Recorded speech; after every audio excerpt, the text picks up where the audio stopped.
اچھا جی، تو ہم ذرا ایران اسرائیل جو وار چل رہی ہے اور یو ایس بھی انوالو ہے اس وار کے اندر. یہ میجر پاور جو ہیں وہ انوالو ہیں اور یہ وار جو ہے وہ مڈل ایسٹ میں چل رہی ہے، ایران کے ساتھ چل رہی ہے اور ساتھ میں مڈل ایسٹ کے اوپر بھی اٹیک ہو رہے ہیں.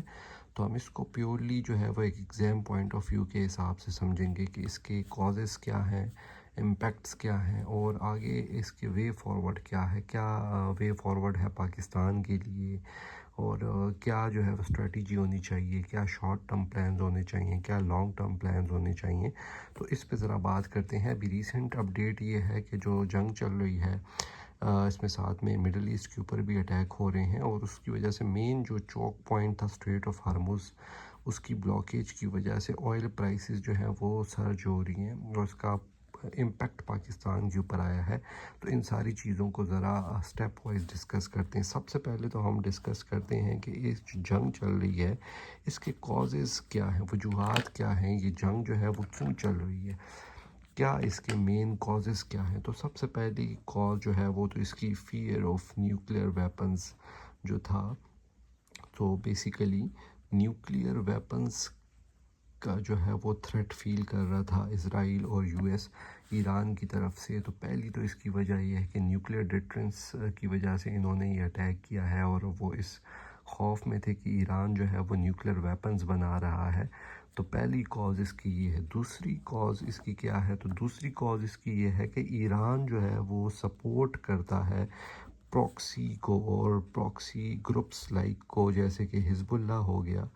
تو دوسرا جو بڑا اس کا کاز ہے، مین ریزن ہے، وہ یہ ہے کہ ایران جو ہے وہ حزب اللہ کو سپورٹ کرتا ہے اور حزب اللہ جو ہے وہ اسرائیل کے اوپر جو ہے وہ اٹیکس وغیرہ کرتے ہیں اور فلسطین کے کاز میں بڑی ہیلپ کرتے ہیں ان کی.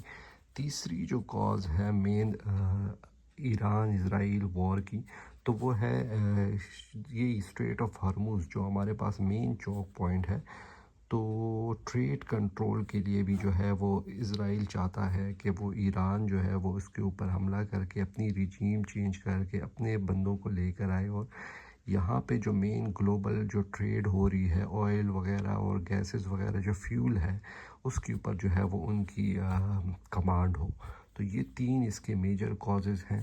اب ذرا ہم جاتے ہیں اس کے امپیکٹس کے اوپر کہ اب اس کے امپیکٹ کیا ہے. پہلے ہم ذرا گلوبلی اس کے امپیکٹ کو ڈسکس کرتے ہیں کہ what are their impacts of this war over the whole globe.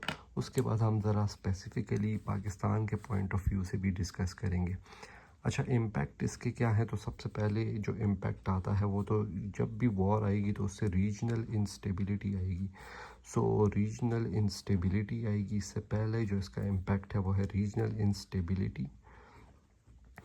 دوسرا کیا امپیکٹ ہو سکتا ہے اس کا؟ تو دوسرا جو امپیکٹ ہے وہ یہ ہے کہ ہمارے پاس یہ ایک لانگ ٹرم وار کی طرف جائے گی. ایک لانگ وار جو ہے وہ یہ اس کا مین جو ہے وہ امپیکٹ ہو سکتا ہے. تیسرا اس کا امپیکٹ کیا ہے کہ گلوبل جو ہے وہ ہمارے پاس اکنامک انسرٹینٹی آئے گی. تو اکنامک انسرٹینٹی بھی اس کا ایک امپیکٹ آ سکتا ہے. اس کا فورتھ پوائنٹ کیا ہو سکتا ہے ہمارے پاس امپیکٹ میں؟ تو جب اکنامک انسرٹینٹی آئے گی تو گلوبل سپلائی چین جو ہے، جو کہ ہم نے پہلے بھی ڈسکس کیا ہوا ہے پچھلی ویڈیوز میں بھی، کہ یہاں سے over all 40% of the world جو ہے وہ آئل اینڈ فیولز اور سی این جی، ایل پی جی، یہ چیزیں ٹریڈ ہوتی ہیں. تو گلوبل جو ہے وہ ہمارے پاس سپلائی چین جو ہے وہ ڈسٹرب ہوگی. تو گلوبل سپلائی چین جب ڈسٹرب ہوگی تو اکنامک پریشر آئے گا پوری دنیا کے اوپر.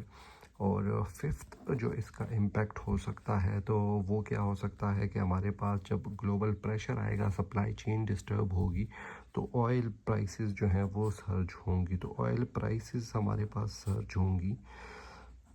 اور چھٹا ایک امپیکٹ اس کا کیا ہو سکتا ہے کہ ہمارے پاس جب بھی وار ہوتی ہے تو ہیومینیٹیرین کرائسس آتا ہے، ڈسپلیسمنٹ ہوتی ہے لوگوں کی. لوگ جو ہے وہ جگہ کو چھوڑتے ہیں، دوسری جگہ پہ جاتے ہیں، تو ہیومینیٹیرین کرائسس جو ہے وہ ڈیولپ ہوگا دنیا کے اندر. تو یہ ہمارے پاس یہ جو امپیکٹس ہم نے ڈسکس کی ہیں تو یہ ہمارے پاس گلوبل امپیکٹس ہیں. یعنی یہ صرف کسی ایک ریجن، کسی ایک خطے تک محدود نہیں ہے، بلکہ اوورآل جو ہے وہ پوری دنیا میں یہ جو ہے وہ اس کے امپیکٹس آئیں گے۔ اب ہم ڈسکس کرتے ہیں کہ پاکستان کے اوپر اس کے کیا امپیکٹس آ سکتے ہیں۔ پاکستان پرٹیکولرلی اگر ہم امپیکٹس کی بات کریں تو پاکستان کے حساب سے ہم اگر اس کے امپیکٹس کو دیکھیں تو کیا ہوں گے، تو سب سے پہلی جو ہے وہ آج کی ہی اپڈیٹ ہے کہ آئل پرائسز اور فیول پرائسز بلکہ ہم اس کو کہہ لیں، کیونکہ اس میں LNG اور CNG وغیرہ بھی ہیں، تو آئل پرائسز جو ہیں وہ رائز ہوں گے اور آلریڈی ہو گئے ہیں۔ 55 روپیز جو ہے وہ پر لیٹر جو ہے وہ آئل جو ہے پاکستان نے مہنگا کر دیا ہے۔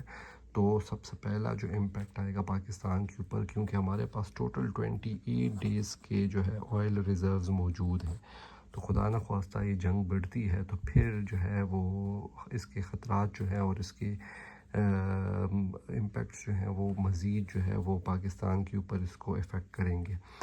دوسرا کیا ہے، تو آلریڈی پاکستان کی اکانومی جو ہے وہ ایک بری سچویشن میں تھی، تو انفلیشن آئے گا، اکنامک پریشر اس سے بڑھے گا، اور بھی IMF پہ ڈپینڈنسی اور بھی ہماری بڑھے گی، اکنامک پریشر آئے گا۔ تیسرا جو امپیکٹ آ سکتا ہے وہ ہے، یہ مین بہت امپورٹنٹ جو چیز ہے وہ ہے ریمیٹنسز۔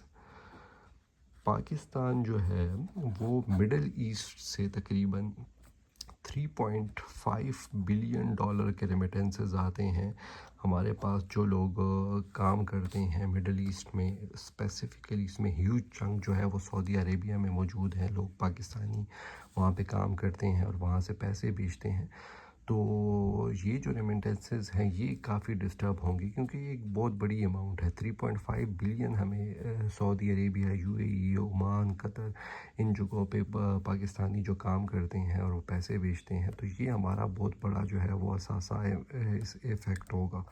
اور لاسٹلی جو ہے وہ ہمارے پاس جو ٹریڈ ہے، تو ٹریڈ جو ہے وہ بھی امپیکٹ ہوگی، کیونکہ ہمارے پاس اسٹریٹ آف ہرمز سے جو ہے وہ ساری ٹریڈ وغیرہ ہوتی ہے۔ یہ آپ دیکھ رہے ہیں میپ کے تھرو میں نے سمجھایا ہوا ہے، پاکستان کو بہت قریب پڑتا ہے اسٹریٹ آف ہرمز، بالکل پاکستان کے باٹل نیک کے اوپر جو ہے وہ اسٹریٹ آف ہرمز لوکیٹڈ ہے۔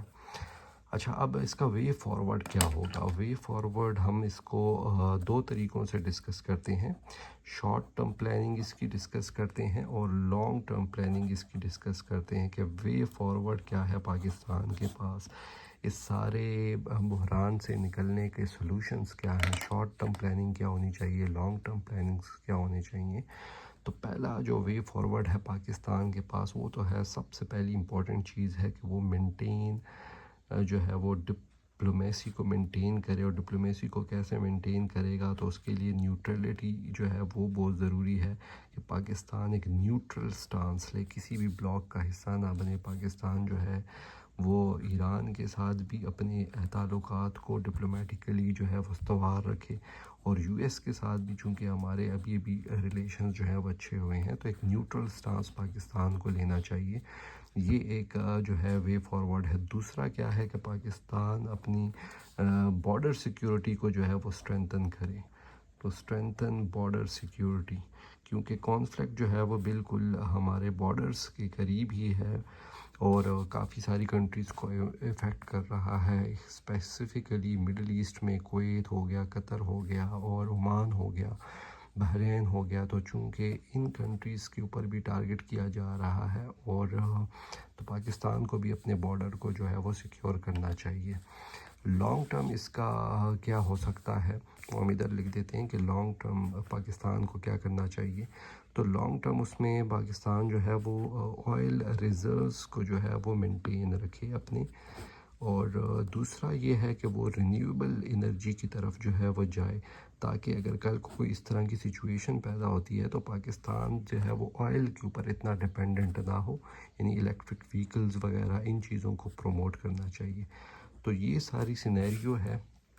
اس میں اب پاکستان کا جو ہے وہ اپنے آئلز وغیرہ کے ریزروز یا آئل کو کس طرح سے جو ہے وہ جو 28 ڈیز کے ہمارے پاس ریزرو رہ گئے ہیں، اس کو کیسے کنٹینیو کرے، کیونکہ اسٹریٹ آف ہرمز تو بند ہو گیا ہے، تو اس کے لیے جو آپشن پاکستان کے پاس موجود ہے وہ یہ ہے کہ وہ سوئس کینال کے تھرو ریڈ سی اور اس طرح سے ببل مندب جو ہے وہ ایک اسٹریٹ ہے ہمارے پاس، تو یہاں سے اب پاکستان جو ہے وہ ٹریڈ کرے گا۔ اب اس کا جو امپیکٹ آئے گا وہ یہی آئے گا کہ پہلے جو ہے وہ کم ٹائم لگتا تھا، ادھر سے جب ہم آئل کو امپورٹ کرتے تھے تو 5 to 6 days لگتے تھے۔ اب پاکستان پہ جو پریشر آیا ہے، جو پیٹرول کو مہنگا کیا ہے، the reason is only کہ اب جو یہ راستہ ہے تو یہ اب بڑھ گیا ہے۔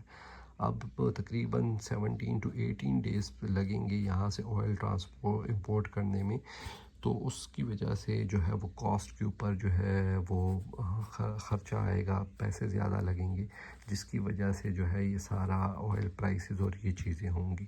تو یہ سارا سینیریو ہے اس پورے کرائسس کا۔